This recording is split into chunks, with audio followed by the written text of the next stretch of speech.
চায় না, আমি তো চাই না। আমার দেশ অনেক কষ্ট করে স্বাধীন হয়, কে চায় এরা তকমা পেতে? কিন্তু এটাকে ব্যবহার করা হয়।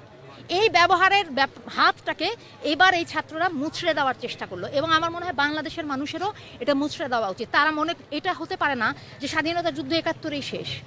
এই যে বুড়া মানুষগুলি রিক্সা চালায়, এই যে মরিচের কেজি 400 টাকা, 80 টাকার নিচে আলু নাই, এই যে কুড়িগ্রামের বন্যা, মানুষের আশ্রয় নাই, আবার হাজার হাজার মানুষের এত টাকা, তারা মাথা ব্যথা হলে একটা হাঁচি দিলে সিঙ্গাপুরে চলে যায়। কেন? আপনি ঢাকা মেডিকেল কলেজে এসে মন্ত্রীদের উচিত বাধ্যতামূলকভাবে সবাইকে ঢাকা মেডিকেলে চিকিৎসা করতে হবে। নমস্কার দর্শক, আপনারা দেখতেই পাচ্ছেন যে সমস্ত বুদ্ধিজীবী, সমাজকর্মী এবং বিশ্ববিদ্যালয়ের শিক্ষক, অধ্যাপক সমস্তরা রাস্তায় নেমে পড়েছে হাসিনা সরকারের যে স্বৈরাচারী যে দমনপীড়ন নীতি, তারই বিরুদ্ধে প্রতিবাদ জানাচ্ছেন এবং অবিলম্বে তারা বলতে চাইছেন যে সর্বদলীয় বৈঠক করে এর সমাধান করার জন্য। যাই হোক, আপনারা দেখছেন রানিং ক্যামেরা, আমি রমেন, সঙ্গে আছে অনুপ। আপনারা দেখতে থাকুন আমাদের ভিডিও। যদি আপনাদের ভালো লেগে থাকে, রিকোয়েস্ট করব এই চ্যানেলকে সাবস্ক্রাইব করার জন্য, শেয়ার করার জন্য এবং লাইক করার জন্য। যাই হোক, আপনাদের মূল্যবান মন্তব্য আমাদের চ্যানেলে জানাতে ভুলবেন না। দেখতে থাকুন এই সমস্ত যে বুদ্ধিজীবীরা এবং সমাজকর্মীরা যে সমস্ত কথা বলছেন। শুধু তাই নয়, মুক্তিযোদ্ধা যারা ছিলেন, এখনও যারা বেঁচে আছেন, তারাও তাদের মতামত এখানে ব্যক্ত করেছেন। তাদের বক্তব্য আপনাদের শোনাবো, তারা কি বলতে চাইছেন। বাংলাদেশের পরিস্থিতি ভয়াবহ। যদিও কারফিউ শিথিল হয়েছে, তারপরেও নতুন করে আবার আন্দোলনে নেমেছে এই সমস্ত বুদ্ধিজীবীগণ। রাস্তায় আজকে নেমেছে, তাদের আন্দোলনও চোখে পড়ার মতন এবং তাদের বক্তব্য আপনাদের সামনে তুলে ধরার চেষ্টা করেছি যতটা সম্ভব। আপনারা দেখতে থাকুন রানিং ক্যামেরা। ধন্যবাদ। সুস্থ থাকবেন, ভালো থাকবেন এবং অবশ্যই সাবধানে থাকবেন। সবচেয়ে বড় প্রশ্ন আপনাদের, বাংলাদেশের মানুষ, আর কিছু বলবো না। আমি একজন মুক্তিযোদ্ধা। আমি বঙ্গবন্ধুর আহ্বানে মুক্তিযুদ্ধে গিয়েছিলাম বহুদিন পরে। আমার বড় ভাই লতিফ সিদ্দিকী, যাকে দেখে আমি রাজনীতিতে এসেছিলাম, আজকে তার সঙ্গে আমি কোর্টে বসেছিলাম। আমার কাছে খুব ভালো লেগেছে। আমি বলবো, কোটার জন্য আমি মুক্তিযুদ্ধ করি নাই। আমি দেশের স্বাধীনতার জন্য মুক্তিযুদ্ধ করেছি, মানুষের মুক্তির জন্য মুক্তিযুদ্ধ করেছি। কিন্তু আমি আমার জীবনদশায় যখন শুনলাম আমি কে, তুমি কে, রাজাকার, এর আগে আমার মৃত্যু হলে আমি খুশি হতাম। আমরা মুক্তিযোদ্ধাদেরকে সম্মান করতে জানি না। মুক্তিযোদ্ধাদের কোনো কোঠার দরকার নাই, কিন্তু মুক্তিযোদ্ধাদের সম্মানের দরকার আছে।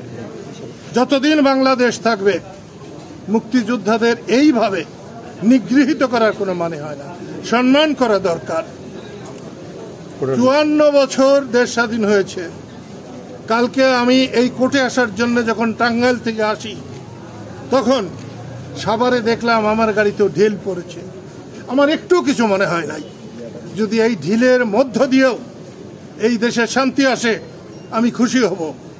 আমি বর্তমান সরকারকে বলবো, ট্যাঙ্ক রেখে উপরে হেলিকপ্টার উড়িয়ে কোন সুস্থ সরকার বা সুস্থ দেশের প্রমাণ বহন করে না।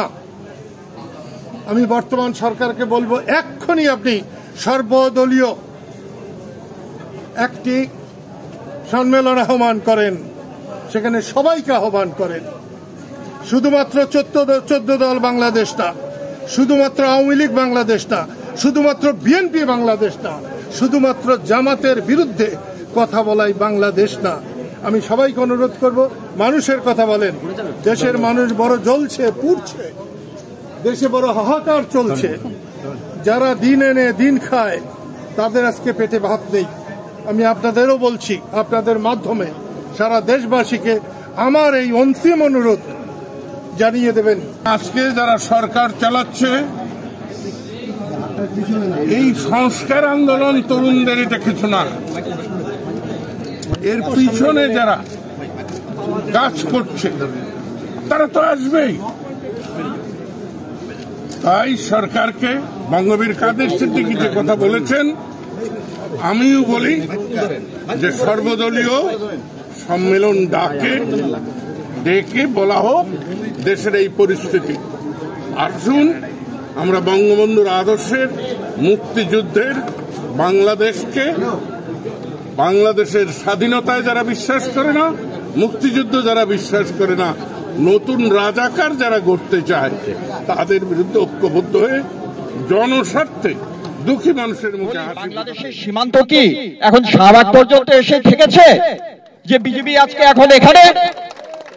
আমরা তীব্র নিন্দা জানাই এবং প্রতিবাদ জানাই এবং তাদেরকে প্রত্যাহার করার দাবি জানাই। ছাত্ররা যে কাজটা করেছেন সেটা হয়েছে মুক্তিযুদ্ধের বয়ানটাকে তারা নিজেদের দখলে নিয়ে নিয়েছেন। মুক্তিযুদ্ধকে বেদখল হয়ে গিয়েছিল, তার বয়ানটা বেদখল হয়ে গিয়েছিল, তারা নিজেদের দখলে নিয়ে নিয়েছেন। এটা একটা বিরাট অর্জন এবং আমার বিশ্বাস 52 ভাষা আন্দোলন তার যেরকম একটা রাজনৈতিক ফলাফল ছিল অতি উচ্চ পর্যায়ে, এবারের এই আন্দোলনের ফলাফল একই রকম হবে না, কিন্তু তার একটা সুদূর প্রসারী প্রভাব এখানে কিন্তু ঘটবে। এটা কিন্তু ঘটতে বাধ্য। যে ছেলেমেয়েরা 2018 সালে কোটা আন্দোলন করেছেন বা তার আগে নিরাপদ সড়ক আন্দোলন করেছেন, সেই বাচ্চারা স্কুলে এবং কলেজে পড়তো, তারা এখন বিশ্ববিদ্যালয়ে এসে ঢুকেছে এবং তার কারণে আজকে প্রতিবাদের ধরন, আন্দোলনের ধরন, সংগ্রামের রূপ, তেজ এবং শক্তি বদলে গিয়েছে। কণ্ঠস্বর আপনারা শুনেন, আমাদের মেয়েরা কি ভাষায় কথা বলছে। আমাদের ঢাকা বিশ্ববিদ্যালয় এবং বিভিন্ন পাবলিক বিশ্ববিদ্যালয় আন্দোলনকারী ছাত্রদেরকে রাজাকার ট্যাগ দেওয়া হচ্ছে। আমরা এটা প্রত্যাখ্যান করছি। আমাদের ঢাকা বিশ্ববিদ্যালয় বা পাবলিক বিশ্ববিদ্যালয় কোনো ছাত্র রাজাকার না। 1971 সনে বড়জোর 1% রাজাকার ছিল, বাকি 99% ছিল মুক্তিযোদ্ধা।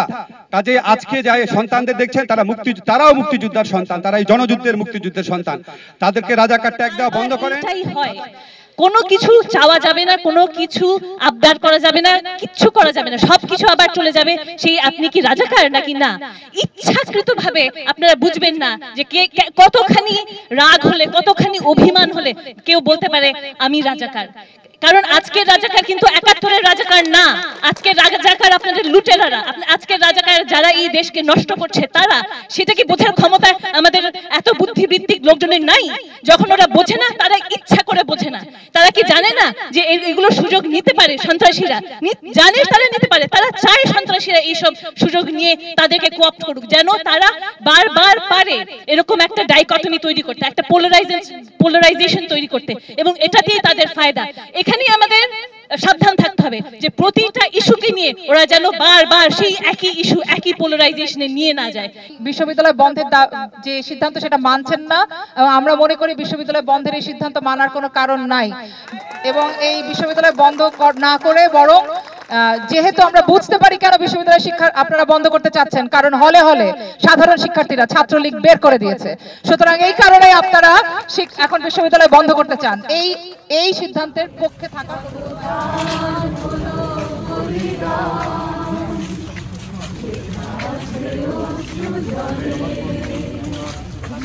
1969 সালে অধ্যাপক শামসুজ্জোহা ছাত্রদের রক্ষা করতে গিয়ে শহীদ হয়েছিলেন ফেব্রুয়ারি মাসে। আমরা এখানে যারা জমায়েত হয়েছি, আমরা শহীদ শামসুজ্জোহার উত্তরসূরি। আর আমাদের যে সন্তানরা, যে ছাত্ররা যে অধিকারের জন্য, যে বৈষম্যহীনতার বিরুদ্ধে দাঁড়িয়েছে, লড়াই করছে, তারা হচ্ছে মুক্তিযোদ্ধাদেরই উত্তরসূরি। এই লড়াইয়ের ফলাফল কি হবে সেটা ইতিহাসই আমাদেরকে নির্দেশ করছে। দিনে নাটক, রাতে আটক। আমরা একটা দেশে আছি না কনসেন্ট্রেশন ক্যাম্পে আছি? এখানে কি নাতি সরকার আছে নাকি অন্য কেউ আছে? আমরা কি বুঝতে পারছি? আমাদের শিক্ষার্থীদেরকে তুলে নিয়ে যাওয়া হচ্ছে প্রতিদিন, প্রতিক্ষণ। এই মুহূর্তে নর্থ সাউথ বিশ্ববিদ্যালয়ে দাঁড়িয়েছে, কারণ কালকে রাতেও 4 জনকে তুলে ফেলেছে। কোথায় নিয়ে যাচ্ছে কেউ জানে না। প্রতিদিন বসুন্ধরার ভিতরে কি হচ্ছে আমরা কি জানি? আমরা কি খোঁজ নিয়েছি যে গত কয়দিন ধরে প্রতিদিন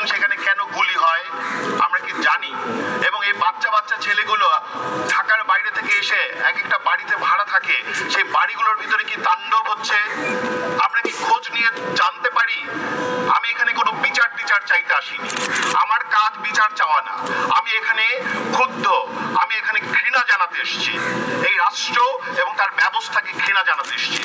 আমাদের ছাত্র, আমার জাহাঙ্গীরনগর বিশ্ববিদ্যালয়ের যে সমন্বয়ক, এই ছেলেটিকে তুলে নিয়ে যাওয়া হয়েছে। আমি কালকে যখন অন্য সমন্বয়কদের নিয়ে এই ভাতের হোটেলে নাটক চলছিল, তখন আমি পই পই করে ওই ছেলেটির মুক্তিও খুঁজছিলাম যে হয়তো ওকেও বসানো হবে, কিন্তু ওকে দেখা যায়নি। কালকে পর্যন্ত আমরা জানি, রাত পর্যন্ত জানি যে ওকে খুঁজে পাওয়াই যায়নি। এই যে খুঁজে যে পাওয়া যায়নি, এই ও গেল কোথায়, ওকে কে নিয়ে গেল, কোথায় নিয়ে গেল, এইভাবে প্রতিদিন তুলে ফেলানো হচ্ছে। আমি জানি বা না জানি, রাস্তায় যতগুলো মেয়ে করেছে আপনার ওদের ছবি দেখবেন ভাইরাল হয়েছে, ওদের ইমেজ ভাইরাল হয়ে গেছে। সেই ঢাকা ইউনিভার্সিটির এখানে যেই মেয়েগুলোই করেছে তার অনেকগুলো মেয়েকে এখন খুঁজে পাওয়া যাচ্ছে না। এরা গেল কোথায়, শিক্ষার্থীরা গেল কোথায়? আরেকটা বিষয়, এই আন্দোলন আর কোনো কোটা সংস্কার আন্দোলন নয়, এই আন্দোলন ছড়িয়ে পড়েছে পুরো বাংলাদেশে। এটা বাংলাদেশের আন্দোলন। এই আন্দোলনে সকল মানুষ যুক্ত হয়েছে, যার যার জায়গা থেকে যুক্ত হয়েছে, এবং তারা বলছে যে তারা কতটা ঘৃণা করে। এই অসঙ্গতিকে যদি এই রাষ্ট্র না বুঝতে পারে, এই ঘৃণাকে যদি সে না বুঝতে পারে, এখনো যদি ইনিয়ে বিনিয়ে উদর পিণ্ডি বুদর ঘাড়ে ঘোটানোর চেষ্টা করে, এই রাজনীতি তাকে ছাড়বে না, এই ইতিহাস তাকে ছাড়বে না, এটা মনে রাখতে হবে। আমি শুধু বলতে এসেছি 1971-এর ন্যারেটিভস পাল্টে যাচ্ছে, তখনও কিছু কিছু রাজনৈতিক দল আস্থা করে গেছে, এরাও এই আরেকবার আরেকটি দল তার সকল সাঙ্গ বাঙ্গ, তার চেতনাজীবী বুদ্ধিজীবীদের নিয়ে আস্থা করে যাবে, এবং এই রাষ্ট্রে সে আস্থা কূট বলে পরিণত করেছে। এই যে যত আবর্জনা, এই আবর্জনা পরিষ্কার করতে নেমেছে এই আমাদের শিক্ষার্থীরা। তাদের প্রতি আমার লাল সালাম, এবং তাদের প্রতি আমি বলতে চাই, তারা যা করেছে তা ঠিকঠাক করেছে, যা করছে তা ঠিকঠাক হচ্ছে। আমার ছাত্রদেরকে যখন ধরে নিয়ে যায়, আমার ছাত্র যখন নিপীড়িত হয়, তখন আমাকে আমার দায়িত্ব, আমি আর শান্তিতে থাকতে পারি না। যারা আমার সামনে আছেন, বিভিন্ন টেলিভিশন এবং পত্রিকার সাংবাদিক, দায়িত্ব আপনাদের আছে। চুপ থাকা একটা জিনিস, এটা অন্যায় কখনো কখনো। চুপ না থেকে মিথ্যা ন্যারেটিভ যখন প্রতিষ্ঠিত করতে চান, এটা আরো বড় ক্রিমিনাল কাজ। আপনাদের প্রশ্ন করতে হবে, আপনারা এখন সেই কাজটি করতেছেন কিনা। মুক্তিযুদ্ধের চেতনা কি, ভাষা আন্দোলনের চেতনা কি ছিল? মুখের ভাষা বাংলা বলতে পারি, সেই জন্য বোধহয় ভাষা আন্দোলনের শহীদরা শহীদ হননি। আমার কথা আমি বলতে পারবো না, আপনি তুলে নিয়ে যাবেন। প্রতিবাদ করতে পারবো না, ভিন্ন মত প্রকাশ করতে পারবো না, আপনি আমাদেরকে রাজাকার বলে গালি দিবেন। রাজাকার শব্দটা প্রকাণ্ড একটা গালি, যাকে তাকে দিবেন না। আমি অনুরোধ করছি না, আপনাদেরকে বলে দিচ্ছি। আমি পাবলিক বিশ্ববিদ্যালয়ের শিক্ষক, মানুষের ভ্যাটের টাকায়, মানুষের ট্যাক্সের টাকায় আমি বেতন নেই। সুতরাং মানুষের প্রতি যে অন্যায়, সেটির প্রতিবাদ করা আমার নৈতিক দায়িত্ব। সেই কারণে আমি আজকে এই জায়গায় এসেছি, এবং সেই জন্য আমি তার প্রতিবাদ করছি।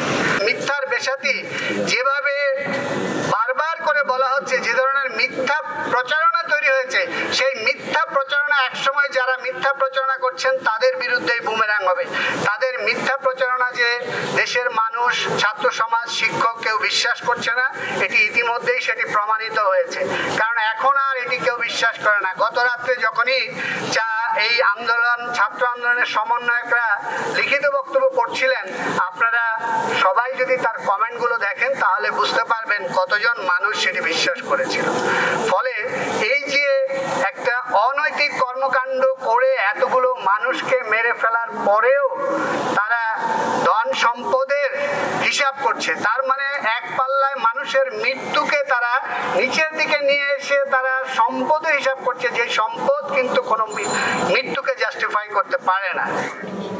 স্বাধীনতার পর থেকে বিগত 5 দশক ধরে বাংলাদেশের শিক্ষা প্রতিষ্ঠানগুলোতে এবং রাষ্ট্রে যে লাগাতার নৈরাজ্য চলেছে, হলগুলোতে যে সুপরিকল্পিতভাবে নিপীড়ন চলেছে ক্ষমতাসীন ছাত্র সংগঠনের, সেই সমস্ত কিছুকে পাল্টে নতুন ইতিহাস লিখবার পথ তৈরি করছে এই শিক্ষার্থীরা।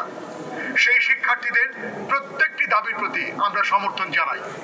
আমরা মনে করি ছাত্র জনতার মৃত্যুতে, হত্যাতে যে ব্যক্তির, যে প্রতিষ্ঠানের, যে পদধারীর, যে নেতার, যে আইন শৃঙ্খলা রক্ষাকারী বাহিনী ব্যক্তির, যে বিচার সংশ্লিষ্ট লোকের, যে শিক্ষকের দায় দায়িত্ব আছে, তাদের সবাইকে বিচারের আওতায় আনা হোক।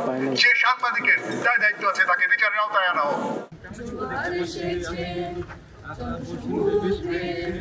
রক্তলাল রক্তলাল রক্তলাল বাঁধন ছেড়ার হয়েছে কাল হয়েছে কাল হয়েছে কাল।